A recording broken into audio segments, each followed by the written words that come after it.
Friends, thank you for being here today. We find ourselves at a critical juncture in the history of the silver market, a moment where the noise of the financial machinery threatens to drown out the signal of fundamental reality. If you are watching this, it is likely because you have sensed a shift, a disturbance in the usual rhythm of market communications. Perhaps you have received a phone call in the last 48 hours, a call that felt out of place, urgent, and uncharacteristically solicitous. It is a call from a broker, a wealth manager, or a financial advisor urging you to look at your silver positions with fear rather than pride. They are telling you that a storm is coming. They are citing a specific event, a structural liquidity event involving the Bloomberg Commodity Index, BCI, rebalancing. They are throwing around a terrifying figure, a $6 billion dump of capital that is scheduled to hit the market within the next 72 hours. They are using words like meltdown, flush, and collapse. And they are not just suggesting you take profits. In a move that reeks of desperation, they are suggesting that conservative investors, people who simply wanted to preserve their wealth against inflation, should consider initiating short positions or buying inverse ETFs. This is not normal behavior.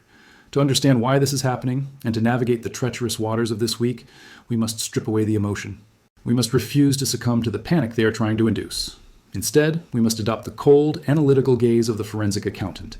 We must look at the data, the incentives, and the structural mechanics of the market. We must answer the question, is this BCI rebalance truly the end of the bull run? Or is it a carefully constructed hoax designed to provide exit liquidity for the very institutions that are currently betting against you? To find the answer, we must first confront the suspicious nature of this sudden institutional benevolence. Let us analyze the source of this sudden concern for your financial well-being. In the world of high finance, benevolence is a statistical anomaly. The large bullion banks and brokerage houses operate on a model of fee generation and spread capture. They are not fiduciaries of your happiness. They are counterparties to your trades. Ask yourself, where were these phone calls when silver was languishing at $18 an ounce? When the metal was trading below its cost of production, when the mines were shuttering, and the fundamental supply deficit was just beginning to form, the phones were silent. In fact, during those accumulation phases, the institutional narrative was overwhelmingly bearish. They produced report after report predicting a fall to $15, discouraging retail participation while they themselves were likely accumulating. Where were they when silver broke $50 or $60? They remained silent. But now, with silver trading near $80 an ounce, sitting on massive gains, suddenly the phone lines are burning up. Why now?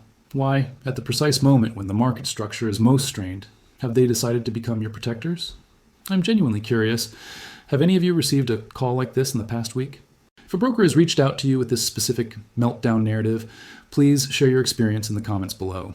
It helps the community track the extent of this coordinated campaign. The principle of cui bono, who benefits, is our guiding star here. If an institution is advising you to sell an asset that is in a structural bull market, they benefit in one of two ways. First, they generate commissions on the turnover. But the urgency of these current calls suggests something far more systemic than simple commission hunting. It suggests that they need the inventory. The market data indicates that major institutional players are likely trapped in significant short positions, estimated by some analysts to be in the range of 4.4 billion ounces of paper exposure. As the price rises, their margin requirements explode. They are bleeding capital with every tick upward. In a market where physical inventory is disappearing from the COMEX and LBMA vaults, the only way for a large short to cover their position without sending the price to the moon is to induce a wave of selling from the longs. They need you to sell so they can buy. They need to manufacture a panic to create the liquidity that the market naturally refuses to provide. This coordinated effort to push retail investors into short positions is not a sign of a market top. It is a sign of institutional distress. They are attempting to weaponize a known market event, the BCI rebalance, to frighten you into handing over your position. To see through this deception, we must dissect the weapon they are using. This weapon, the centerpiece of their entire narrative, is the Bloomberg Commodity Index rebalancing itself. The meltdown narrative is built around the Bloomberg Commodity Index, BCI, rebalancing. To the uninitiated, this sounds like a formidable, opaque threat. In reality, it is a dry, bureaucratic procedure. The BCI is a passive investment index. It is not a hedge fund run by a brilliant manager making discretionary calls on the future of silver. It is a robot. It operates according to a strict set of algorithms and rules determined by a governance committee. This index manages approximately $108 billion in assets. It holds a basket of commodities: oil, corn, copper, gold, silver, and so on. The rules of the index dictate that no single commodity can become too dominant within the basket. This is a diversification mechanism designed to protect the passive investor from volatility in any single sector. Every January, the index undergoes a maintenance check. The robot looks at the portfolio and adjusts the weightings of each commodity to match the targets set for the new year. For 2026, the Governance Committee has indeed decreed that the target weight for silver must be reduced. The target has been lowered from approximately 4.49% to roughly 3.94%. The brokers are pointing to this reduction and screaming, "Look, the biggest fund in the world is selling silver. It's a vote of no confidence. This is a fundamental misrepresentation of reality. The index is not selling silver because the fundamentals of silver have deteriorated. It is not selling because demand is low or because mines are overproducing. Paradoxically, the index is forced to sell silver because silver has performed too well. In 2025, silver was the best performing asset in the basket. It doubled in price, moving from the $30 range to $80. Because of this explosive growth, the value of the silver held by the BCI ballooned. It breached its cap. By the end of the year, silver was no longer taking up 4.5% of the pie. It had swollen to occupy nearly 9% of the fund's total value. The robot has no choice. It does not care that silver is in a shortage. It does not care about solar panels or monetary debasement. Its programming simply says, silver is above the target weight. Sell it until it matches the target. This is a mandatory administrative pruning of a winner, not a strategic exit from a loser. Understanding this distinction is vital. The selling is mechanical, indiscriminate, and price agnostic. It tells us nothing about the true value of the metal, only about the rigidity of the index's rules. However, understanding the mechanics is only the first step. We must now confront the mathematics of the $6 billion figure they are using to terrify you. We must confront the how much. The brokers are terrified of the volumes, and they want you to be terrified too. They are throwing around the figure of $6 billion. Let us perform the forensic mathematics to see if this number holds up, and more importantly, what it actually implies for price action. There's a simplistic narrative circulating on social media that attempts to dismiss the event entirely. You may have seen posts claiming the target only dropped from 4.5% to 3.9%. That is a 0.5% change. It's nothing. This social media math is dangerously naive. It fails to account for the price appreciation we just discussed. To calculate the actual selling pressure, we cannot simply subtract the new target from the old target. We must subtract the new target from the actual current weighting. As established, due to the massive rally in 2025, silver currently effectively represents roughly 9% of the $108 billion fund. The mandate is to bring that down to 3.94%. The robot must therefore liquidate the difference between 9% and 3.94%. That is a reduction of approximately 5% of the total fund assets. 5% of $108 billion is $5.4 billion. Depending on the exact closing prices used for the calculation, this figure could easily stretch to $6 billion. If we convert that dollar amount into physical terms at current prices, we are looking at a divestment of approximately 70 to 78 million ounces of silver. To put that in perspective, that is roughly 10% of the entire annual global mining production. When the brokers tell you the volume is massive, they are telling the truth. 78 million ounces is a leviathan amount of metal to dump onto the market. If that entire amount were to be sold in a single hour, or even a single day, the order book would indeed collapse. Bids would vanish and the price would crash violently. But this is where the deception lies. The brokers are using a truthful number to tell a lie about time. They are implying that this $6 billion asteroid is going to hit the Earth tomorrow all at once. They are pretending that the market is standing still, waiting for the impact. But financial markets do not stand still, and smart money does not wait for the calendar. Does this mathematical breakdown clarify the situation for you? Or do you still see risks I might be overlooking? I invite you to challenge my calculations in the comments. Let's debate the numbers.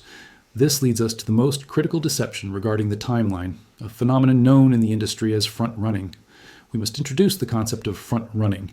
In institutional trading, information is the only currency that matters.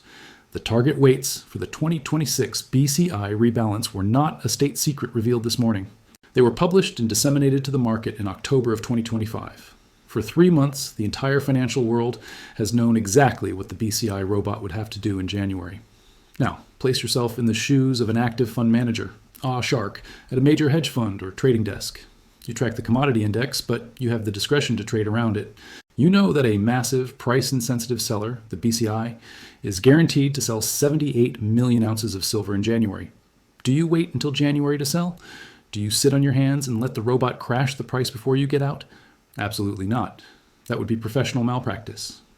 The moment the report was published in October, the smart money began to position itself. They began to front-run the trade. Throughout November and December, While retail investors were cheering the rally, institutional desks were methodically selling into the strength. They used the high volume and the bullish sentiment to offload their exposure before the index rebalance. This explains the price action we witnessed in December. Many retail analysts expected silver to run straight to $100 by year-end. Instead, we saw a consolidation. We saw the price stall and churn around the $80 level. Why? Because the market was absorbing the BCI selling pressure in advance. The $6 billion was not a single bomb waiting to drop in January. It was a slow leak that has been draining for months. By the time we arrive at the official rebalancing window in early January, the vast majority of the selling has already occurred. The active managers have exited. The arbitrageurs have hedged. The market has already eaten the meal. So who is left to sell today? Who is generating the crash that the brokers are warning you about? It is only the dumb money, the strictly passive ETFs and funds that are legally prohibited from trading before the effective date. These funds represent a fraction of the total $108 billion. They are the tail of the dog, not the dog itself. The brokers are calling you now because they want you to sell the bottom. They want you to panic, dump your holdings into the very final, smallest wave of selling. Why? Because the active managers who sold at $85 in December are now sitting on cash, waiting to buy back in. They need liquidity to re-enter their positions for the next leg of the bull run. By convincing you to short the market now, the brokers are effectively asking you to subsidize the re-entry of the smart money. But even if we assume some residual selling pressure remains, the bank's plan crashes against a geopolitical reality known as the China shield. Even if we assume that there is still some residual selling pressure left from the passive funds, there's a second, even more powerful reason why a meltdown is mathematically impossible. The broker's analysis exists in a vacuum. It assumes that the New York paper market is the only market that matters. It ignores the physical reality of the East. We must look to China. While Western investors obsess over paper derivatives and index adjustments, China is engaged in a strategic industrial accumulation of physical silver that is unprecedented in history. The most critical data point in the global silver market right now is not the price on your screen. It is the spread between the price in New York, COMEX, and the price in Shanghai, SGE. As we speak, silver on the Shanghai Gold Exchange is trading at a premium of approximately $7 per ounce over the COMEX price. This spread is an arbitrageur's dream. It creates a perpetual motion machine for silver demand.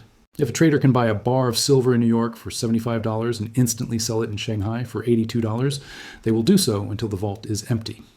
This is risk-free profit. Now consider what happens if the BCI rebalance succeeds in pushing the paper price in New York down. Let us imagine the brokers get their wish and the price drops to $72. Does this destroy demand? No, it does the exact opposite. By pushing the New York price down while Chinese demand keeps the Shanghai price high, the BCI dump simply widens the arbitrage spread. It might go from $7 to $15. This makes the trade even more profitable. It is like putting a 50% off sign on the window of the COMEX vaults. Every ounce that the BCI robot vomits onto the market is not falling into a void. It is being instantly snapped up by arbitrage traders, global banks, and Chinese state-owned enterprises. They are taking delivery of the metal, loading it onto ships, and sending it across the Pacific. This is the China shield. It is a floor of a hard industrial demand that sits just below the current price. China is not buying for speculation. They are buying for survival. They control 80% of the world's solar panel manufacturing. They know that without silver, their energy transition fails. They see the same geological depletion we do. When the West foolishly sells silver because of a bureaucratic rule change, the East laughs and buys. Therefore, the crash creates its own reversal. The lower the price goes, the faster the physical metal leaves the West. The BCI rebalancing is effectively a wealth transfer mechanism, moving strategic resources from Western pension funds to the Chinese state at a discount. This is a pivotal question. Do you believe the China shield is strong enough to absorb the full weight of the Western paper sell-off? Let me know in the comments if you think the East has effectively cornered the physical market. This dynamic brings us to a structural change in the market that the brokers are desperately trying to hide, the industrial singularity. To fully grasp why China is buying with such ferocity and why the China shield is impenetrable by Western paper games, we must move beyond the generalities of solar panels and examine the specific technological shift occurring right now in the photovoltaic industry. This is what we call the industrial singularity. For the past decade, the dominant technology in solar manufacturing was a cell type called PERC, passivated emitter and rear contact. This technology was efficient enough, and analysts believed that over time, manufacturers would thrift silver, meaning they would find ways to use less and less metal per unit to save costs. The bearish thesis for silver has always relied on this thrifting argument. However, in 2025, that thesis collided with the laws of physics. The industry has aggressively transitioned to a new generation of solar cells known as TOPCon, tunnel oxide passivated contact, and HJT, heterojunction. This is not merely a branding update, it is a fundamental shift in material science. Here's the data point that destroys the BCI bearish narrative. TOPCon cells require approximately 50% more silver paste per watt than the old PERC cells. HJT cells require nearly double. We are witnessing a Jevons paradox in real time. As solar energy becomes more efficient and cheaper to produce, the demand for the critical input, silver, is skyrocketing, not falling. China, which controls over 90% of the global TOPCon manufacturing capacity, understands this math better than anyone. They know that to achieve their national energy targets for 2030, they need more silver than is currently available in the entire global supply chain. This creates a class of buyer that is fundamentally different from a hedge fund or a retail investor. The solar manufacturer is a price inelastic buyer. If the price of silver goes to $100, they cannot simply stop buying. Silver is a tiny fraction of the total cost of a solar farm, but without it, the panel does not work. They must buy. So when the BCI rebalance pushes the price down, these industrial giants do not panic. They do not look at technical charts. They look at their inventory requirements for the next quarter. They see the price dip as a subsidy for their raw material costs. They step in and sweep the market. This industrial floor is made of concrete and it is rising. The broker on the phone is trying to get you to sell a strategic metal to a desperate industrial complex at a discount. Furthermore, we must mathematically dissect the perilous position of the short sellers to understand why they are truly panicking. If the industrial demand provides the floor, the short position provides the rocket fuel. We mentioned earlier that the banks are trapped in a short position estimated at 4.4 billion ounces. Let us contextualize that number because, in the abstract, billions can lose their meaning. Global mining production is roughly 830 million ounces per year. If we include recycling, total supply might reach 1 billion ounces. This means the paper short position on the books of the bullion banks represents nearly 4.5 years of total global supply. Think about the absurdity of that leverage. They have sold promises to deliver metal that would take every mine on Earth, from Mexico to Peru to Poland, 4.5 years to dig out of the ground, assuming not a single ounce was sold to Apple, Samsung, or Tesla. In a normal market, this leverage is managed through the float, the available inventory in vaults like COMEX and LBMA. But we are not in a normal market. We are in a destocking phase. The registered category at the COMEX, the metal that is actually available for delivery against these paper contracts, has plummeted to historical lows. We are approaching a mathematical limit known as the days to cover crisis. If the sentiment turns, and even a small fraction of the contract holders stand for physical delivery instead of rolling over their paper, the exchange breaks. There simply isn't enough metal. This is why the BCI rebalance is so critical to them. They cannot cover their shorts by buying in the open market. Their buying would drive the price to infinity. Their only hope is to trick you, the existing holder of physical or unencumbered paper, to sell to them. They need your liquidity to close out their toxic bets. They are not trying to save you from a crash. They are trying to save themselves from a solvency crisis. Every ounce you sell is a lifeline thrown to a drowning bank. Finally, we must step back and view this localized event through the lens of the macroeconomic endgame. The desperation of these brokers is also a symptom of the broader macro environment. They know, as we do, that we are in the late stages of a sovereign debt crisis. The U.S. federal debt has spiraled out of control, with interest payments now exceeding the national defense budget. The Federal Reserve and the Treasury are trapped. They cannot raise rates to fight inflation without bankrupting the government, and they cannot lower rates without reigniting the inflationary fire. In this environment, real assets become the only refuge. Silver is not just an industrial commodity, it is monetary insurance. It is the historic anti-dollar. The smart money knows that the next phase of central bank policy will inevitably involve yield curve control and a return to quantitative easing, regardless of what they say in their press conferences. When the printing presses turn back on to monetize the debt, the value of the currency in your pocket will dilute. The BCI rebalance is a distraction from this ultimate truth. It is a temporary shuffle of deck chairs on the Titanic. Whether the index holds 3.9% or 4.5% silver is irrelevant to the purchasing power of the dollar. The brokers are focusing your attention on a microscopic technical adjustment to blind you to the macroscopic devaluation of your labor and savings. By holding silver, you are opting out of that devaluation. You're holding the one asset that has no counterparty risk, if held physically, and is essential to the future of energy. The banks know this. They want your seat on the lifeboat. And they are using the BCI rebalance as a fire alarm to trick you into jumping overboard. Having exposed the hoax, identified the front running, and revealed the buyers, we arrive at the final strategic verdict. We have dissected the anomaly of the broker calls and found them to be self-serving. We have analyzed the BCI mechanism and found it to be a robotic, administrative event rather than a fundamental signal. We have calculated the math and found that while the volume is real, the timing has been front-run by the smart money. And we have looked at the geopolitical landscape to see that the China shield provides a hard floor of physical demand. What, then, is the verdict? The meltdown is a hoax. It is a narrative constructed to camouflage a massive transfer of ownership. The banks are short 4.4 billion ounces. They are trapped. They are using the BCI rebalance as a smokescreen to cover their retreat. They are hoping that the noise of the rebalance will frighten you enough to hand over your goods.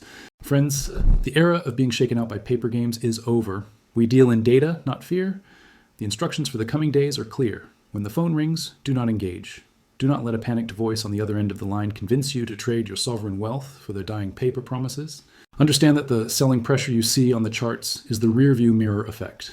It is the ghost of a trade that has already happened. If the price dips to $75, do not view it as a loss. View it as the arbitrageurs do, as a mispricing of reality. View it as a clearance sale. The fundamentals that drove silver to $80, the empty mines, the solar explosion, the debasement of the dollar, have not changed. The only thing that changed was a line of code in an index in New York. That line of code cannot print more silver, it cannot discover new ore bodies, and it cannot stop the industrial juggernaut of the East. Hold the line. The rebalancing window is closing, the robot is almost done. And once the weight of this artificial selling is lifted, the beach ball that has been held underwater will be released. The snapback will be violent, and it will be upward. Thank you for your time, and thank you for your resolve. Stay analytical, stay calm, and most importantly, stay long. One final request. We need to stand together against this narrative. Please share this analysis with anyone who might be influenced by these broker calls, and tell me in the comments below, what is your line in the sand price for silver?